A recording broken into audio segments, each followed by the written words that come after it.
Welcome to Career Tools. Today's topic, the third rule of customer service, overcommunicate. Today, Mark and I describe how to deliver effective customer service by overcommunicating. Here we go.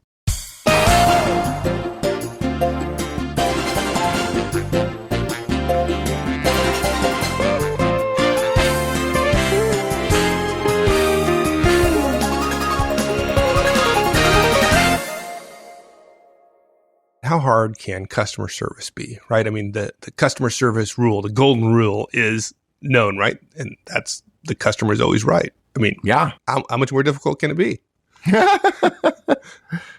Well, the problem is that everybody wants to think there's only one rule, and then when things don't follow that rule, they want to argue about that rule, right? They want to say, well, no, the customer wasn't right. They're mean. They're not nice or whatever, right? So there's more than one rule. That's the thing. If there's a second rule, what would the second rule be? Oh, it's be nice.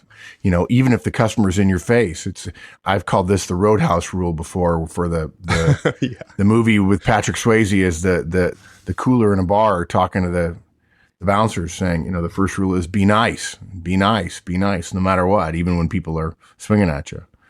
And look, and there's a third rule too, which is what this cast is about, of course, right? Which is over communicate.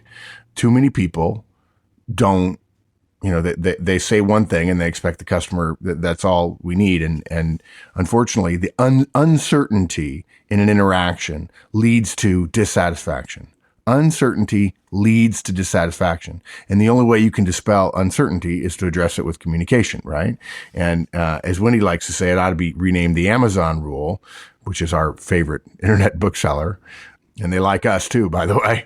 You know, they send emails every step of the process, right? You buy a book, you get a confirmation, you get an email when it's being processed, when it's shipped, you know, when the shipper has it, everything. And actually, our recommendation regarding the third rule, over communicate, means communicate between steps as well.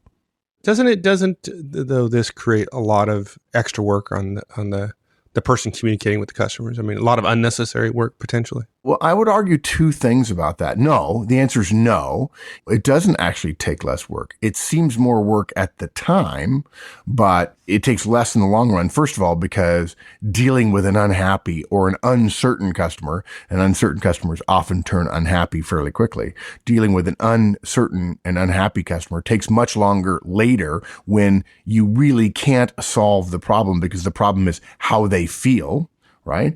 And you can actually make an enormous difference simply by making customers certain or increasing their certainty. You know, Wendy tells a story. She's told me the story several times that when she uses this technique in a customer service role, she cut the number of calls she got from customers in half. And, you know, we think sending an email is well, you know, I got to send an email or I got to make a phone call or whatever. There's a big difference between you making a phone call to a customer that takes a minute and a customer calling you, which takes a minute, right? Because in order for them to justify calling you, it has to become more important than whatever else they're doing. And whatever else they're doing is more important than actually calling to verify whatever it is you provide them.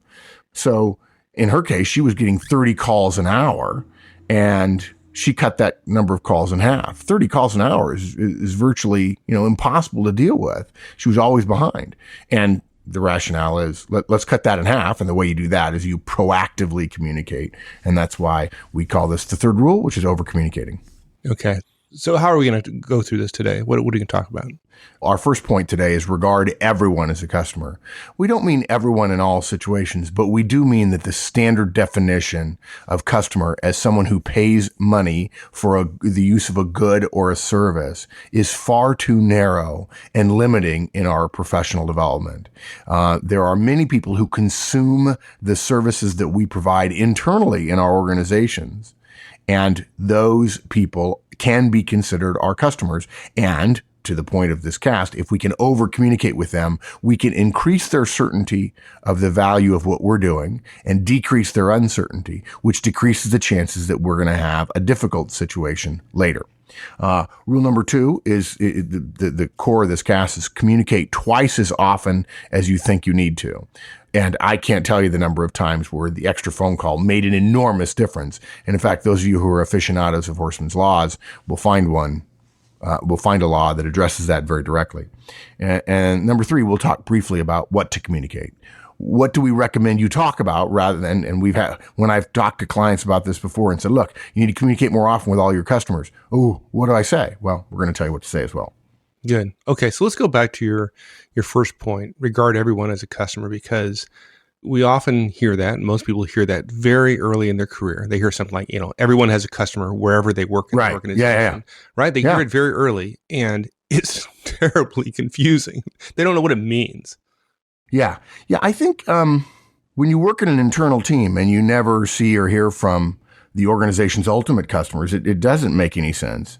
But look, if somebody's calling you, if somebody needs something from you, then in a sense, they're a customer, right? People who read our reports, people who use our information are, in a sense, our customers. We're part of the value chain that delivers the ultimate good or service to the customer. And I talk about the organization customer, the one that actually pays all of our salaries indirectly, if you will. So look, let's do this. Let's use some examples. In fact, I was talking to an engineer recently, a system engineer, and she was struggling with, okay, how is my work used? And in about 5 minutes, we were able to walk through the implications of her work on the ultimate customer. The problem on her team was the boss was trying so hard, and I'm sure he had good reason for it. Maybe not, but let's assume positive intent. The boss was trying so hard to insulate everyone from the ultimate use of by the customer of their work that no one really felt engaged, and no one felt that there was any implications to their work. And frankly, the actual internal customers that they were working for were hard to deal with and demanding and not pleasant.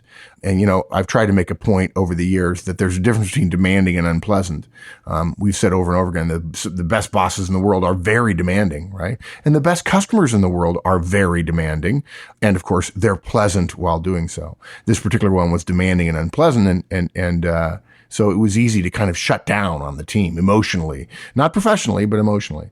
So let's go over some examples, and Mike, you've got some too, I'm sure, but these are ones that Wendy and I jotted down that we thought would be helpful for folks. So if you're in sales, it's easy, right? You've got your external customers, but then look, like it or not, you've got order processing people who need to know information from you regarding what you're selling. You've got accounts people who may be responsible for talking to other people at the customer in a different way.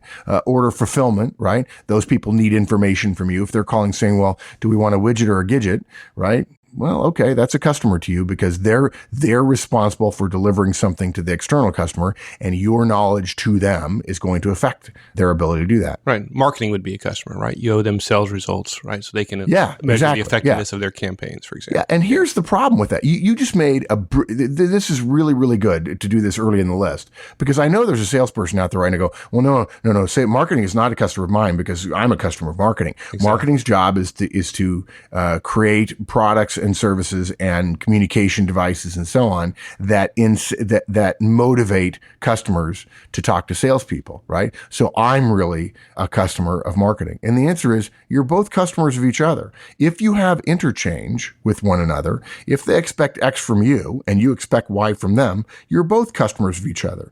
And, maybe you can argue, well, gee, I don't like that title then, customers. But I think it's helpful. I think it's helpful to use the phrase of somebody else expects something from you to remind us that internal customers ultimately serve external customers, and the word customer ought to have a lot of power because they pay our salaries. And so we use the phrase as a way of reminding everybody, let's not get into a tit for tat of you owe me X and I owe you Y, and so therefore we're interconnected. Let's talk about each other as customers, and then let's step up to the standard of how would we want to be treated if we were a customer, or how do we believe our company wants to treat customers? I think that's a powerful way to think about it. Yeah, and that's what drives me crazy about, when I have conversations with IT executives and they say, well, marketing is not my customer. They're my business partner. It's like, oh God, it's right. It's the whole point, the whole issue of being subservient, putting yourself in a position of being subservient or serving your customer. And partnership doesn't suggest that, I don't think. I didn't expect to talk about this now, but 5 years ago, I would have gone on a rant about IT people and the mistake they're making. I'm wait a minute. 5 years ago, you would have gone on a rant on IT people? No, yeah, on this topic. If you'll remember, when we first started working together years ago, the whole point I made in terms of your organization serving marketing, right, is marketing is the customer. And in that case, it was easy because marketing had the budgets for all the IT projects you guys were doing.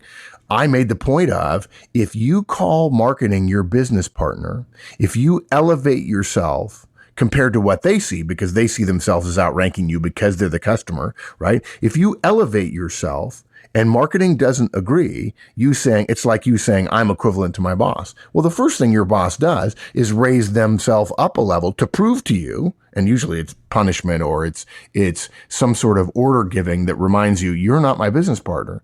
And IT's growing influence on organizations in the last 20 years has done a lot to help IT really have a major seat at the table, because technology makes an enormous difference in terms of leverage and in terms of delivery and in terms of creativity and so on in the marketplace. The problem is that leverage has caused IT people to say, I'm now the business partner. And I'm so glad you reminded me of this, of marketing. And you can think that, but there's a difference between thinking and saying. And the real value is, even if you want to call them a business partner in your head, the fact is, if they see themselves as a customer to you, you don't want to try to promote yourself to be their peer. And this thinking of customers is an important mindset. Let me be clear. It's not in this cast anywhere, but if you're not willing to make yourself subservient to a fellow professional in your workplace, you're unlikely to be highly successful as a professional. If you're always looking at roles where you have power and somebody else doesn't, if you don't recognize that serving another and putting somebody else above you is actually powerful, you're going to struggle in many, many roles in many, many organizations. Let me say it the Manager Tools way, if I could, which is, you can think of yourself as a partner. Right. If you want to think of yourself as a partner, go ahead, act and behave as if they're the customer. So I'm sorry. So that was a little tangent. It wasn't a rant. Hopefully nobody thinks that's a rant. It's a powerful one. I think it's an important one, right? Folks, if you're a young technical person in your organization and you were hired because of your technical skills, add this concept to your toolkit now. And that is, don't think technology necessarily runs your company and customers essentially drive your company. Serving customers does. And you've got internal customers. And if you can be confident and even proud of your technical skills, but keep that Marshall's baton in your knapsack, don't let it stick out too terribly much, and then serve other people, to be confident and competent in your area of expertise, and then add to that a mentality, a professionalism around service. That's the ideal marriage. It's not saying I'm confident and competent in my technical skills, and so therefore I deign to give you what I have because I know something you don't know. That leads to arrogance, and it's unprofessional, and it is corrosive to relationships, which are so important to your career. Okay, so look, if you're in accounts, right? If you're in finance, if you're in accounting, all the departments who rely on accurate figures, every single line manager in the company is your customer from the standpoint of them needing data from you. They don't keep track of every single sale every single day to know, how did we do this month? If they did, they would never be saying, gosh, how quickly can we have the quarterly figures, right? If you're in IT, everybody who has a computer and every system that relies on processing, on clock cycles, they're your customers. Yeah, you're hosed. You're completely hosed at this point. Yeah. Spoken from a guy who's been hosed before, right? And yeah, but here's something. You know what's funny? The one place where you'd like to believe you'd get this service mentality is in the help desk, right? And what's funny is you can actually probably find more people with a service mentality in non-help desk roles in IT than you can actually at help desk. In fact, I want to say my son Drake once showed me a sign that he found on a website that says, if the help desk doesn't like your customer or doesn't like your question, we reserve the right to set you on fire. Right. And what was funny is if you read that, if you're at the help desk, which of course is obviously less, the physicality of being at a help desk is less frequent than it used to be. But if you read that, you'd probably have a good chuckle because the chances that they actually mean it are pretty small, and that therefore they have a sense of humor about the imperiousness with which they handle customer questions and so on. Okay, but look, if you're a receptionist, anybody in the building who might have a visitor, anyone in the building is potentially your customer. How do I make the person who comes in the door feel good in preparation for their meeting with this person who is my customer? To say nothing of the fact that the visitors are in the form of, could be a customer, right? If you're in marketing, external customers certainly are your customer. Order processing is a customer. Production is a customer because you're trying to create demand for a product that's going to be served by production, and fulfillment as well, and sales as well. Yeah, so sales is a customer of marketing, but marketing is also a customer of sales. If you're in engineering, sales and marketing. Upstream stuff, people upstream of you are a customer. If you're in downstream, production people are definitely a customer. If you're in product development, fulfillment matters, right? If you're in security, external visitors are a customer in the sense of them feeling safe and you creating systems that allow them to get done what they need to get done without it being onerous to them. But everybody in the building too is your customer in terms of making them feel safe. If you're thinking right now that you don't have a customer, then really, seriously, I don't know that this cast is going to be terribly helpful to you. We would argue that you're wrong. We would be polite about it, but we would argue that you're wrong. And I'd be willing to bet if you go a couple levels up and you said to somebody in your organization, I don't think I have a customer really. I think a wise executive would probably say, that's the kind of thinking that doesn't get you ahead in the world. Exactly. The key point of this is that despite that all these other departments, they all work for the same company, it's incumbent upon us to treat them as customers. And that means following all the rules of customer service. The customer is always right, to be nice, and over-communicate. Yeah. Whether you work in a big organization, whether you're far from the front line of customer service reps who are actually taking calls and solving problems, or if you work directly with customers, regarding everybody that you meet or interact with on a daily basis as your customer will change the way you communicate with them. I'll give you a good example. As often as I fly, this mentality of seeing people as a customer is an individual choice, because I've met flight attendants who don't have this mentality, and I've met baggage handlers who do. Right? Now, gosh, you would think in the airline business, the flight attendant would be the one that would have the customer service mentality, but not necessarily for whatever reason. Maybe it's just that day, but some of them I see fairly regularly and they routinely don't have this mentality. And yet I've met a custodian at American Airlines at DFW that is just the most customer service oriented person in the world. And I've met CEOs too who say, well, sure, you're a customer, and if I can help you, I will. My brother is a pilot for Southwest Airlines, and there's a lot more customer service mentality over there than there is at a lot of other airlines, unfortunately. But it's good for Southwest Airlines. And partly it's a choice we make. It's largely a choice each one of us, an individual, makes. And the point of this cast is to see people more expansively as a customer. And that will give you the energy to then think, okay, how can I over communicate with them? Look, let me just mention, you mentioned there are a lot of other examples, but I do want to make the point that even treating people who supply information to you as a customer can help. We're used to the fact that we have to give information to people like the phone company, for instance, in order to get service from them. And despite the fact that it can be frustrating at times for service provisioning, staying nice helps in those situations. In the same way, we need to give information to other teams in order to get service from them, right? And it's reciprocal, but it's not really thought of as a customer relationship, but treating it as a customer relationship. In other words, they need something from me, so therefore they're my customer. Or if I wouldn't define them as a customer service mentality in giving them the things they need from me will help the relationship and will increase the chances that I'll get back the stuff I want from them with high quality, high quantity, and appropriate frequency. So whatever your job, whether it's IT or engineering or sales, whether you're at the bottom, whether you're at the top of the organization, you're going to have customers. As a manager, you could argue you have customers, which is your team, because they consume the information, the guidance you give them, and the guidance is, the service you give them so they can give you the work back that you need. Your peers could be your customers, your boss's peers directs, your boss's boss. Look, no matter where you are, even as executive, even as a senior executive, you still have customers, and those customers tend to be more important to the organization than those of your directs the higher you go in the organization. Yeah, and one could argue if you didn't have any customers, if you argue that you don't have any customers, then your organization probably oughtn't to exist. You're not providing value to the organization. Right. How often have we heard of somebody saying, my department, my entire department got cut, and you kind of wonder, gee, is that a really clumsy layoff? Is it poorly done or whatever? And then you realize the consulting firm or the analysis showed they didn't have any customers, right?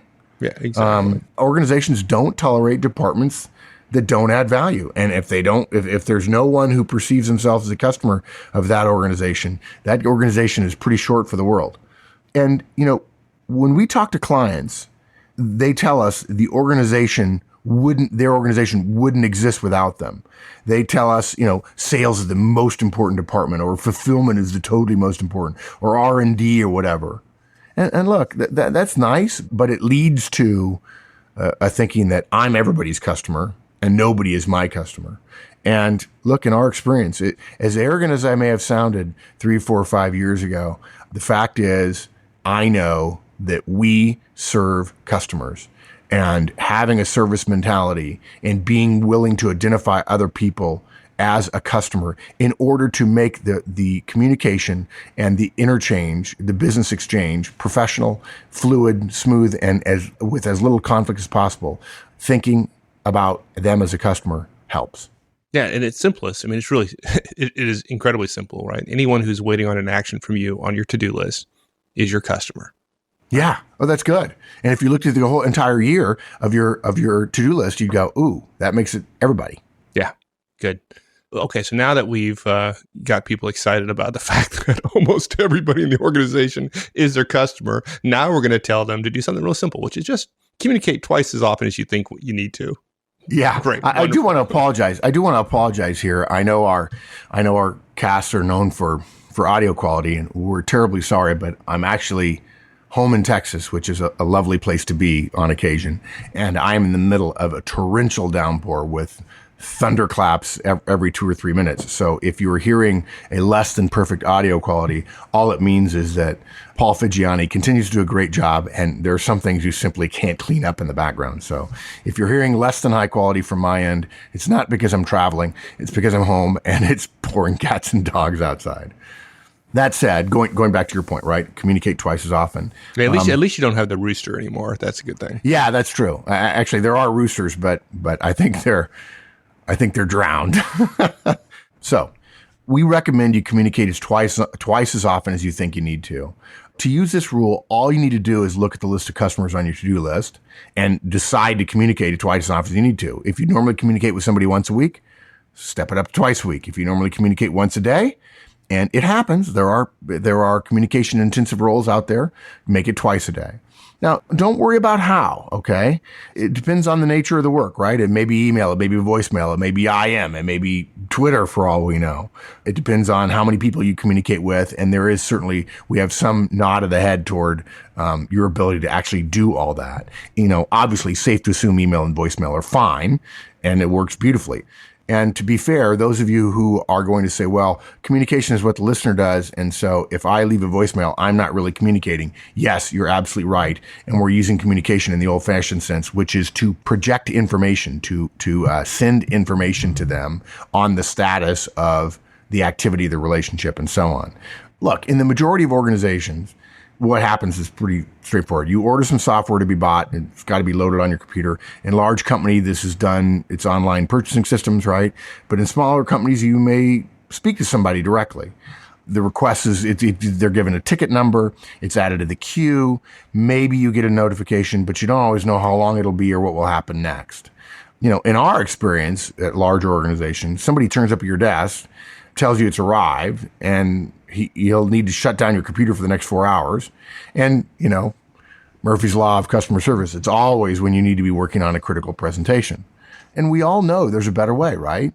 I mean, seriously, there is an enormous body of data that shows that when you're in a telephone queue, hearing that you're third in the queue, or 117th, or if you're 100th in the queue, knowing how long it's going to be makes you feel better than not knowing anything at all, right? And that's the point of what we want to recommend that you give to your customers. We want you to communicate with them at every point in the process and in the points in between. And since it's difficult to remember to communicate when nothing's happening, we want to make it easy for you by suggesting you make it about time periods rather than activity. Don't be tempted to skip a moment to report because you have nothing to report. Changing the way you communicate with customers, in other words, increasing the frequency, doesn't only make them feel better about the service and what's happening, it also reinforces that you actually are doing work that they can't see. And that's a huge, huge thing. I mean, everyone knows the work they're working on, but they don't always assume that everyone else is doing the work that they need to be working on.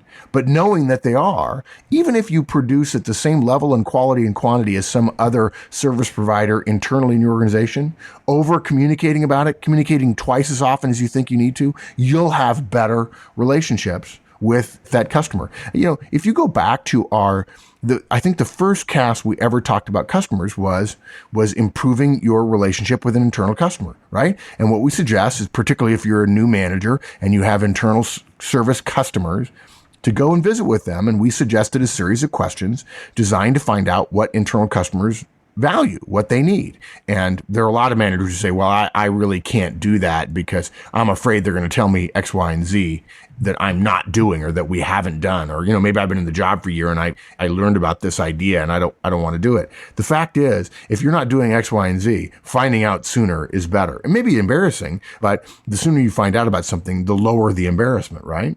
If you're in IT and you're fixing a problem, when you have to report every hour, because that's what the rule says, we're not suggesting that's what the rule should say, but it may be that your rule is every morning or, you know, twice a day. And we would then suggest 4 times a day.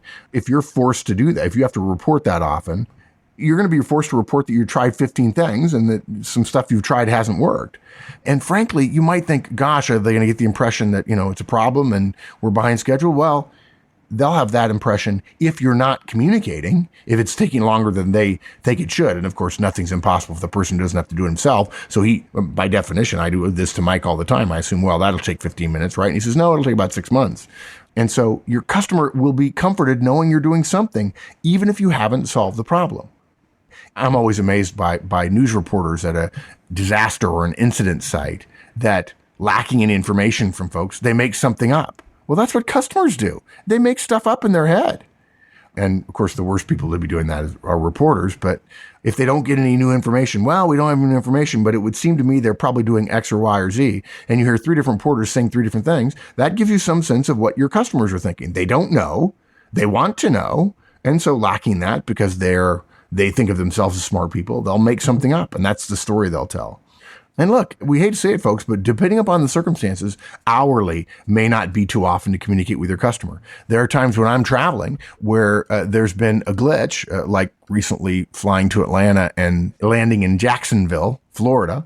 And in that case, I not only wanted Wendy to answer my questions about what was going to happen in terms of my travel, making it to Atlanta that evening, but also I wanted her to tell me what she was doing. I wanted to know that certain things were happening that I assumed would happen, but I didn't know they would happen. And if I was going to be in the air or if I was going to be on the ground or the flight attendant was going to take my cell phone away from me because we had to take off or whatever, I wanted to know, I wanted proactive communication.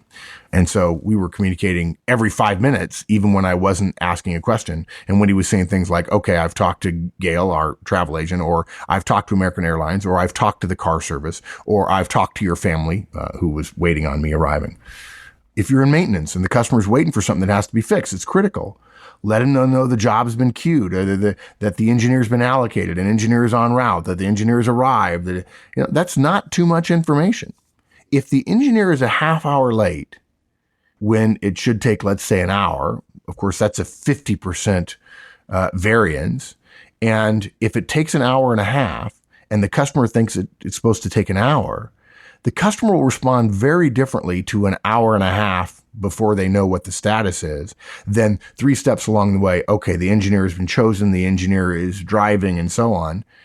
Now the variance may only be 5 or 10 or 15 minutes, or even if it's a total half hour, they know that the engineer has already left. And so then there's a problem en route rather than did the engineer even leave? And is it an hour and a half from now when I'm thinking, where's my engineer?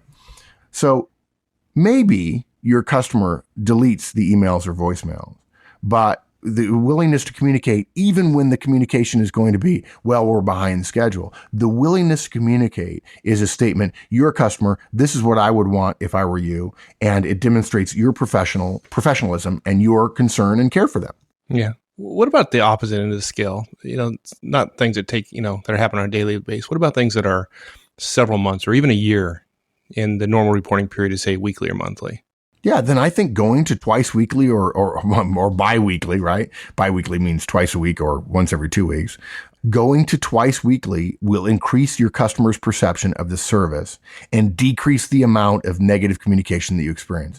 Folks, you have our word that if you increase the frequency of your communication, you are then setting a high likelihood, 90+% that the vehemence of complaints when there is a service delay, a service outage, or a service shortfall will be reduced. Increase the frequency of your communication, decrease the vehemence of complaints when there's a shortfall. Do you think when doing this that you're going to get comments from folks that, hey, stop it. You're communicating way too much to me? Here's what we would say. We actually, we could make the statement, we've not experienced that reaction. Okay. I've never seen it. Now look, many people who are listening know I happen to have a fondness for customer service. I think it's an easy thing to add to your repertoire. It's an easy thing to get better at. It's a competitive advantage because so few people do it well. And unfortunately, it's not only not done well, it's done really, really poorly in a lot of places because, as we went off on a tangent on earlier, is because of a function of role power and people not wanting to subordinate themselves to another. And yet, that's part of what love is, right? And love is the answer in so many cases. The answer is the only times I've ever heard, you really don't need to communicate with me that often, is with a bit of a chuckle, with a bit of a, you don't really need to do that often. But they're not actually saying, please stop. What they're saying is, I'm trying to be respectful of the fact that you're communicating more frequently than I need.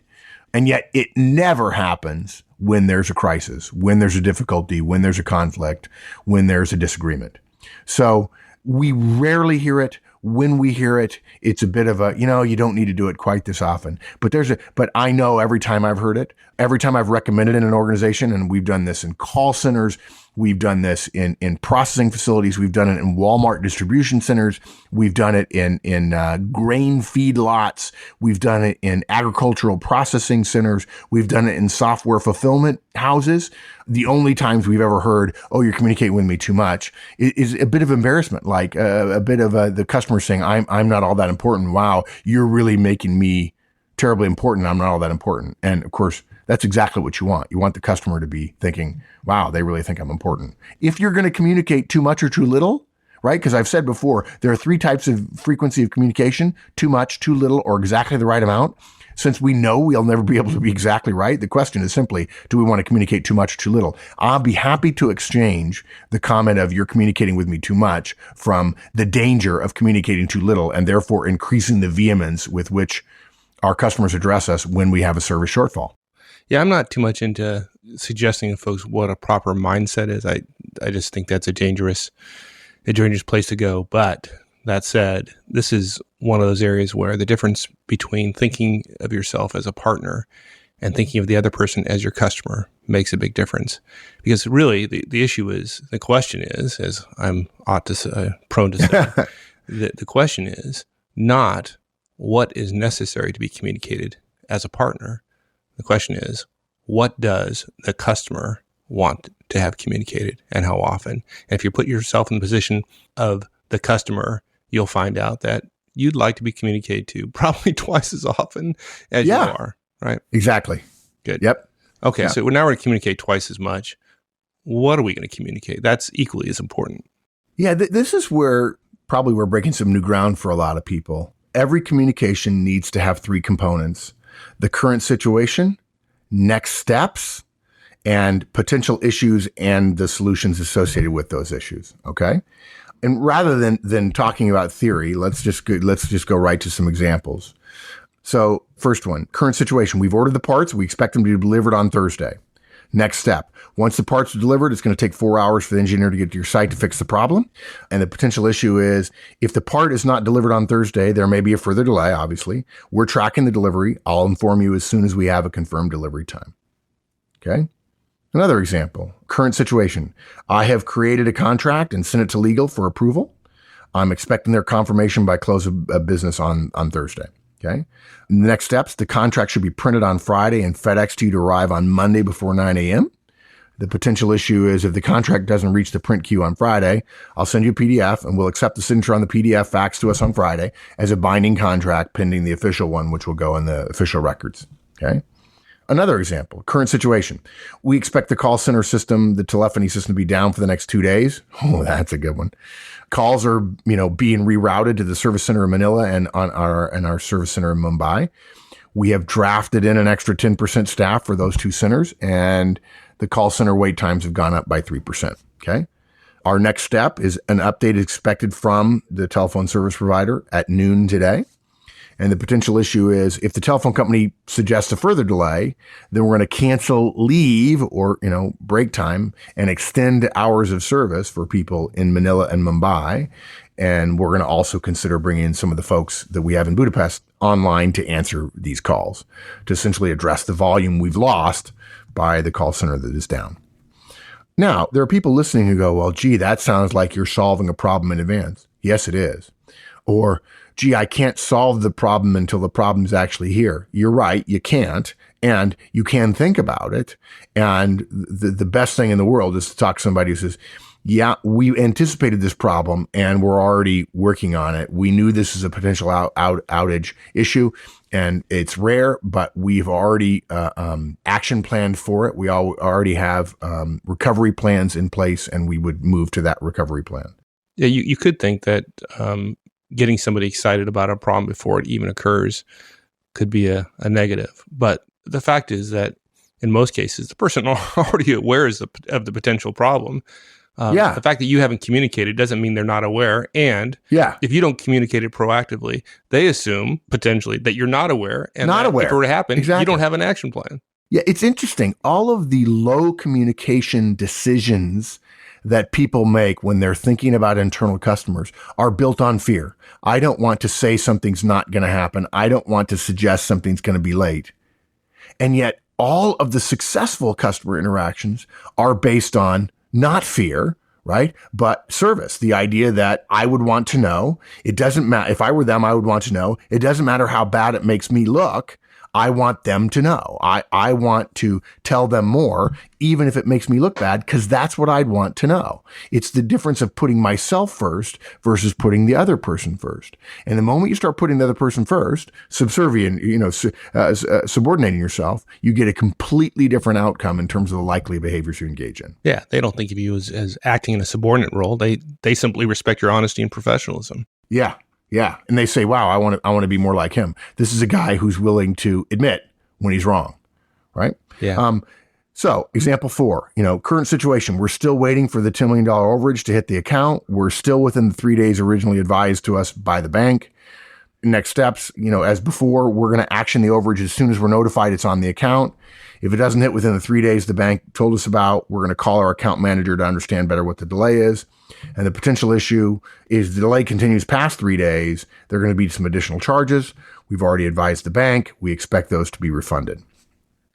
It's like we said, you may be concerned about telling your customers about what might go wrong, but it just isn't. We don't see that as a problem. And oftentimes when we suggest new things to clients or to members or to listeners on Manager Tools or Career Tools, we get the pushback of, well, that won't work. And part of us says, gee, you've never tried it. How come it won't work? When we hear that won't work, what we actually really think to ourselves is that's not the way I do it, and the way I do it works. Well, of course, there's an old saying in American baseball, which is you can't steal second while keeping your foot on first, right? And so you can't try something new while continuing to do it the old way. Customers respect honesty and professionalism. They respect service shortages. It's okay. They understand them, right? And they respect somebody who knows that shortfalls require contingency plans. And the more you communicate proactively about potential problems, the more they know you're likely to have a problem, have a solution to the problem when it happens. So a good example then of that is one-on-ones, right? On Manager Tools, we recommend you meet weekly with your folks for a half an hour. That's a technique that once you start it, we know you're never going to stop. And we know the same thing is true for this Career Tools guidance to over-communicate to your customers. Because once you start, your customers are going to love it and you'll never stop. Yeah. Like we covered, it's pretty simple. First, you got to regard everybody as a customer, right? Everyone's a customer. Right. At least think through who your customers are. And then start communicating to them the way they would like to be communicated to, which is about twice as often as you'd normally think. And then we talked about specifically what to communicate, the current situation, the next steps, and then be proactive, describe potential issues and what you're going to do about it should the problems arise. There you go. Pretty straightforward. Thanks, partner. All right, my friend. We'll see you. Thanks for joining us, everyone. We'll see you all again next week. So long.